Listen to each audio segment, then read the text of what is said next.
Hi friends, welcome to Mommy's Munchkin. இன்னைக்கு நம்ம ஹெல்தியான ஹோல் வீட்டில் பண்ணக்கூடிய பனானா மஃபின்ஸ் தான் எப்படி பண்ணுறதுன்னு பார்க்க போகிறோம்.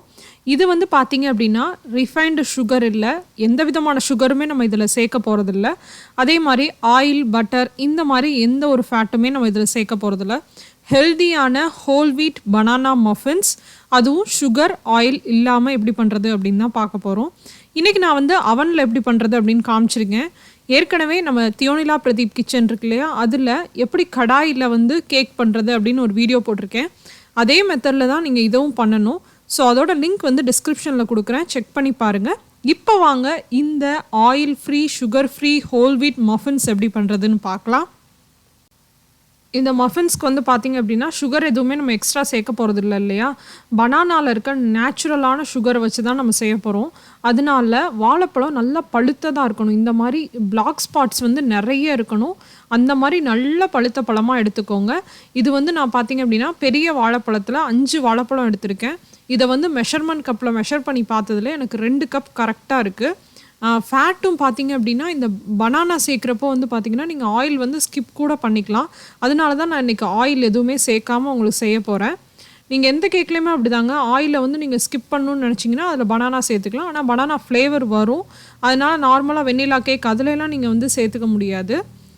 ஆனால் இந்த மாதிரி பனானா கேக்குன்னு செய்கிறப்ப நம்ம வந்து ஆயில் ஸ்கிப் பண்ணிவிட்டு செய்யலாம். உங்கள் குழந்தைங்களுக்கு வந்து நீங்கள் பட்டர் கொடுப்பீங்க அப்படின்னா இதில் கொஞ்சமாக பட்டர் கூட நீங்கள் சேர்த்துக்கலாம். ஒரு 1/4 கப் அளவு பட்டர் கூட சேர்த்துக்கலாம். அது ஹெல்த்தியும் கூட. நான் இன்றைக்கி வந்து உங்களுக்கு எதுவுமே சேர்க்காமல் டயட்டில் இருக்கீங்க, எந்த மாதிரி நீங்கள் வந்து சுகர் ஆயில் இல்லாமல் செய்யணும் அப்படின்னு நினச்சிங்க அப்படின்னா இந்த மாதிரி செய்யலாம் அப்படின்றதுக்காக நான் வந்து ஒரு ரெசிபியை வந்து உங்களுக்கு போஸ்ட் பண்ணுறேன். இது வந்து மெஷர் பண்ணுறதுக்காக தனியாக எடுத்தேங்க. சரி, தனியாக இருந்துக்கட்டும், கொஞ்சம் முட்டையை வந்து நல்லா பீட் பண்ணிவிட்டு அதுக்கப்புறம் சேர்த்துக்கலாம் அப்படின்றதுக்காக தனியாக வச்சுட்டேன். ஸோ 2 கப் இருக்குது கரெக்டாக. அப்போ அதே பவுலில் வந்து பார்த்திங்கன்னா ஒரு முட்டையை சேர்த்துக்கிறேன். முட்டையை நல்லா அடிச்சுக்கோங்க. அடுத்து இதில் வெண்ணிலா எசன்ஸ் சேர்த்துக்கலாம். 1 டீஸ்பூன் அளவு வெண்ணிலா எக்ஸ்ட்ராக்ட் நான் சேர்த்துருக்கேன். உங்கள்கிட்ட இது இல்லை அப்படின்னா நீங்கள் ஸ்கிப் பண்ணிக்கலாம். மற்ற கேக்லலாம் அப்படி பண்ண முடியாது. ஆனால் இந்த கேக்கில் வந்து பார்த்திங்கன்னா பனானாவோட ஃப்ளேவர் தான் வந்து அதிகமாக இருக்கும் இல்லையா. ஸோ நீங்கள் வெண்ணிலா எசன்ஸ் இல்லை அப்படின்னா நீங்கள் ஸ்கிப் பண்ணிக்கலாம். அடுத்து நம்ம மஸ்ட்டு வச்சுருக்க வாழைப்பழத்தை இதோடு சேர்த்துக்கோங்க. சேர்த்துட்டு நல்லா கலந்து விட்டுக்கோங்க. இப்போ இதில் நம்ம மாவு பொருட்கள், அதாவது ட்ரை இன்க்ரீடியன்ட்ஸ் எல்லாத்தையுமே சேர்த்துக்கலாம். அதுக்கு இந்த மாதிரி ஒரு சல்லடை வச்சுக்கோங்க. அப்போ தான் வந்து நம்ம சலித்து சேர்த்துக்கிறப்ப மேலே எந்த கட்டியும் இல்லாமல் அதே மாதிரி கேக்கும் நல்லா ஃப்ளஃபியாக வரும். இப்போ வந்து நான் வீட் ஃப்ளார் சேர்த்துருக்கேன், அதாவது கோதுமை மாவு 1/2 கப் அளவு சேர்த்துருக்கேன். நீங்கள் மைதா மாவில் கூட பண்ணலாம். மைதா மாவில் பண்ணிங்க அப்படின்னா நல்லா சாஃப்டாக ஸ்பாஞ்சியாக வரும். பட் கோதுமை மாவில் பண்ணிங்கன்னா சாஃப்டாக இருக்கும், ஆனால் வந்து கொஞ்சம் டென்ஸாக இருக்கும். ரொம்ப ஸ்பாஞ்சியாக நம்ம எக்ஸ்பெக்ட் பண்ண முடியாது. பட் டேஸ்ட் வந்து ரொம்ப சூப்பராக இருக்கும். அடுத்து இதில் பார்த்தீங்க அப்படின்னா baking powder 1 teaspoon, baking soda 1/2 teaspoon, அப்புறம் வந்து பாதாம் பவுடர் வந்து நான் வந்து ஒரு 4 டேபிள் ஸ்பூன் அளவு இதில் சேர்த்துருக்கேன். இதுக்கு பதிலாக நீங்கள் எந்த நட்ஸ் பவுடர் வேணாலும் சேர்த்துக்கலாம். அப்படி உங்கள்கிட்ட எந்த நட்ஸ் பவுடரும் இல்லைன்னா நீங்கள் இதை ஸ்கிப் பண்ணிக்கலாம். நான் ஏற்கனவே வந்து நட்ஸ் பவுடர்லாம் எப்படி குழந்தைங்களுக்கு அரைக்கிறது அப்படின்னு வீடியோ போட்டிருக்கேன். அதோட லிங்க் வேணால் டிஸ்கிரிப்ஷனில் கொடுக்குறேன், நீங்கள் செக் பண்ணி பாருங்கள். அதே மாதிரி மெத்தடில் தான் நான் இதை வந்து அரைச்சிருக்கேன். அதே மாதிரி சால்ட் வந்து ஒரு பிஞ்ச் அளவு சேர்த்துக்கோங்க. எந்த ஒரு ஸ்வீட் ரெசிபி நம்ம செய்கிறோனாலும் ஒரு பிஞ்ச் அளவு சால்ட் சேர்த்துக்கிட்டோம் அப்படின்னா ரொம்ப டேஸ்ட்டை வந்து என்ஹான்ஸ் பண்ணி கொடுக்கும். அதுக்காக தான் நம்ம சேர்க்குறோம். இப்போ வந்து நல்லா சலிச்சுக்கோங்க. நான் அந்த பாதாம் பவுடர்லாம் சின்ன சின்னதாக பாதாம்லாம் இருந்துச்சு அப்படின்னா அதுவும் வந்து சலிக்கிறப்ப வந்துடும். கேக்கை எப்போயுமே வந்து பார்த்திங்க அப்படின்னா ரொம்ப வந்து மிக்ஸ் பண்ணக்கூடாதுங்க. ஓரளவு ஜென்டிலாக தான் மிக்ஸ் பண்ணணும். அதுவும் கட் அண்ட் ஃபோல்டு மெத்தடில் தான் மிக்ஸ் பண்ணணும். ரொம்ப வந்து நீங்கள் ரொம்ப அழுத்தி நீங்கள் மிக்ஸ் பண்ணிட்டீங்க அப்படின்னா கேக் வந்து ரொம்ப ஹார்டாயிரும். அதனால் ஜென்டிலாக அதை அந்த ஸ்பேச்சுலா வச்சு நல்லா மிக்ஸ் பண்ணி விட்டுக்கோங்க. இதில் நீங்கள் சீட்ஸ் பவுடர் சேர்த்துக்கலாம். உங்களுக்கு விருப்பமான எது வேணாலும் சேர்த்துக்கலாங்க. குழந்தைங்களுக்கு வந்து எல்லாமே ஹெல்தி தான். அதனால் சீட்ஸ் பவுடர், நட்ஸ் பவுடர் இதெல்லாம் வந்து எந்த மாதிரி உங்களுக்கு முடியுமோ அந்த மாதிரி இதில் வந்து நீங்கள் சேர்த்துக்கலாம். கேக்கு, அப்புறம் கஞ்சி காய்ச்சிறப்ப இந்த மாதிரி எதில் வேணாலும் நீங்கள் சேர்த்துக்கலாம். கொஞ்சமாக வந்து ஃப்ளேவருக்காக சின்னமன் சேர்த்துருக்கேன், அதாவது பட்டைத்தூள். உங்களுக்கு வேணாம் அப்படின்னா நீங்கள் அதை ஸ்கிப் பண்ணிக்கோங்க. இப்போ பேட்டரி ரெடி ஆயிடுச்சு. நான் இந்த ரெசிபி வந்து பார்த்திங்கன்னா என் குழந்தைக்கு 1 வயசுக்கு முன்னாடி வந்து நான் அந்த ரெசிபி ட்ரை பண்ணியிருந்தேன். அப்போ நான் வந்து மில்க், அதாவது பசும்பால் எதுவுமே நான் என் குழந்தைக்கு இன்ட்ரடியூஸ் பண்ணலை. அதனால நான் இதில் மில்க் சேர்த்து டைல்யூட் பண்ணலை.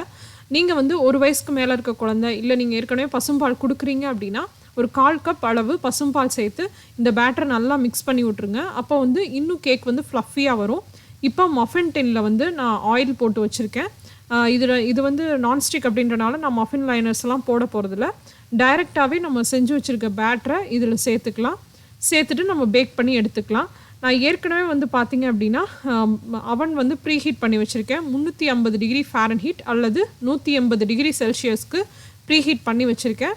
அந்த அவனில் இதை நம்ம வச்சு பேக் பண்ண போகிறோம்.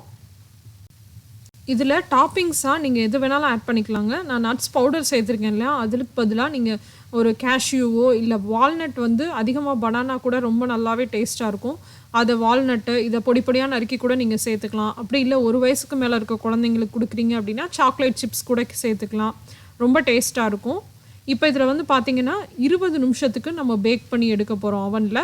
நான் ஏற்கனவே சொன்ன மாதிரி அவன் இல்லாதவங்க கடாயில் எப்படி பேக் பண்ணுறது அப்படின்றத லிங்க் வந்து கீழே டிஸ்கிரிப்ஷனில் கொடுக்குறேன். செக் பண்ணி பாருங்கள். கண்டிப்பாக ட்ரை பண்ணி பாருங்கள். இப்போ சூப்பராக நம்ம பனானா மஃபின்ஸ் வந்து ரெடி ஆயிடுச்சு. இப்போ இதை நான் கட் பண்ணி காட்டுறேன் எவ்வளோ சாஃப்டாக இருக்குது அப்படின்றத மட்டும் பாருங்கள். எனக்கு சுகர் வந்து அதிகமாக தேவையில்லை அப்படின்றனால நான் சுகரை கம்ப்ளீட்டாக அவாய்ட் பண்ணிட்டேன். இதோட அந்த வாழைப்பழத்தோட இனிப்பே வந்து பார்த்திங்க அப்படின்னா கரெக்டாக தான் இருந்துச்சு. அப்படி இல்லை உங்களுக்கு கொஞ்சம் சுகர் வேணும் அப்படின்னு நினச்சிங்கன்னா இதில் ஒரு 1/4 கப் அளவு மட்டும் நாட்டு சர்க்கரையோ இல்லை வெல்லமோ நீங்கள் சேர்த்துக்கிட்டிங்க அப்படின்னா இனிப்பு வந்து ரொம்ப பர்ஃபெக்டாக இருக்கும். பட் அந்த வாழைப்பழம் மட்டும் சேர்த்து செய்கிறப்பயே வந்து குழந்தைங்களுக்குலாம் அவ்வளோ சுகர் தெரியாது இல்லையா. 1 வயசுக்கு கீழே இருக்க குழந்தைங்களுக்கு நம்ம சுகரே இன்ட்ரடியூஸ் பண்ண வேணாம், பண்ணவும் மாட்டோம். ஸோ அதனால் அவங்களுக்கு அவ்வளோ இனிப்பு சுவையெல்லாம் தெரியாது அப்படின்றனால அவங்க விரும்பி சாப்பிடுவாங்க. உங்களுக்கு கொஞ்சம் பெரிய குழந்தைங்களுக்கு கொடுக்கணும், ரொம்ப இனிப்பாக இருந்தால் தான் சாப்பிடுவாங்க அப்படின்னா கொஞ்சமாக நீங்கள் நாட்டு சர்க்கரை சேர்த்துக்கலாம். அதுக்கு மேலே சேர்க்காதீங்க எக்ஸ்ட்ராலாம். செம்ம டேஸ்டியாக இருக்குங்க, ட்ரை பண்ணி பாருங்கள். ஆனால் நான் முதலே சொன்ன மாதிரி தாங்க, நம்ம மைதாவில் செய்கிறதுக்கும் கோதுமை மாவில் செய்கிறதுக்கும் வந்து லைட்டாக டிஃப்ரென்ஸ் இருக்கும், ரொம்பலாம் டிஃப்ரென்ஸ் இருக்காது. பட் ஒரு தடவை ட்ரை பண்ணி பாருங்கள். ட்ரை பண்ணி பார்த்துட்டு எப்படி இருந்துச்சு அப்படின்ற உங்கள் கமெண்ட்ஸையும் ஃபீட்பேக்ஸையும் மறக்காமல் என் கூட ஷேர் பண்ணிக்கோங்க.